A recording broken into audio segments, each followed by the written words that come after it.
So yun guys, kailangan natin ng banana. So 3 pieces na banana yung ginamit ko dyan kasi maliit yung nabiling banana ni mama sa palengke. Pero kung malaki yung banana nyo, kahit mga 2 piraso, carry naman na. Then binalatan ko siya and then hiniwa ng pabilog at manipis.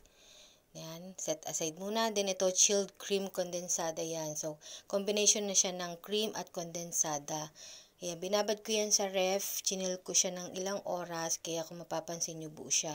And then, kailangan natin ng Greatest Choco Coffee Mix. Isang sachet lang guys yung ginamit ko dyan.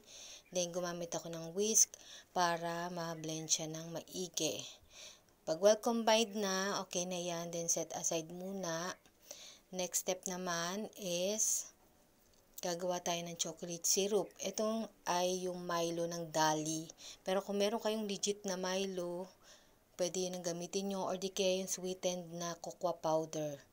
Ayan. Hindi na ako nag-add guys ng sugar dyan kasi usually diba nag-add pa ako ng sugar.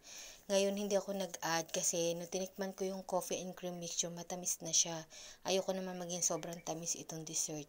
So ang in-add ko na lang dyan is 2 tablespoon na hot water.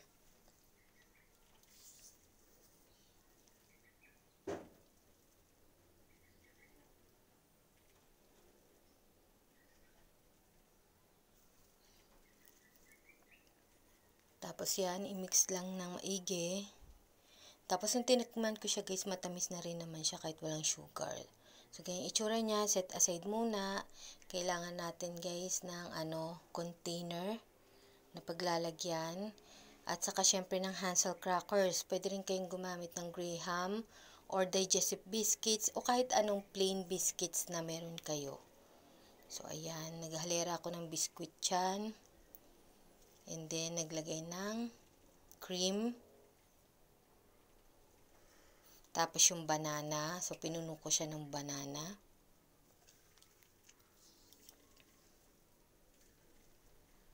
Tapos, chocolate syrup. Tapos, cream ulit. Tapos, isang layer ulit ng biscuit. Bali, 2 packs ng Hansel yung ginamit ko dyan. And then, yung chocolate syrup, inubos ko na. And then, yung cream, inubos ko na rin.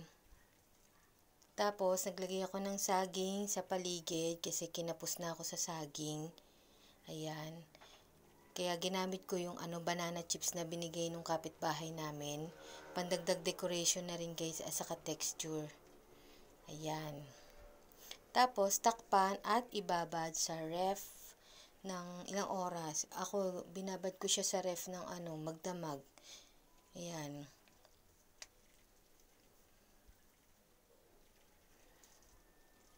So, ito guys, next day na to. Kung mapapansin nyo, nagmo-moist-moist pa yung container. Ayan ang itsura niya. Ang kanyang close-up. Ayan. Tapos, atin siyang titikman na. Ayan yung itsura niya, guys. Alam nyo guys, na-surprise ako kasi hindi ko inaasahan na masarap pala siya. Usually kasi chocolate talaga ang in-add lang dyan. Pero naisipan ko, coffee, choco ang i-add ko kaysa chocolate lang. Try nyo guys, masarap siya.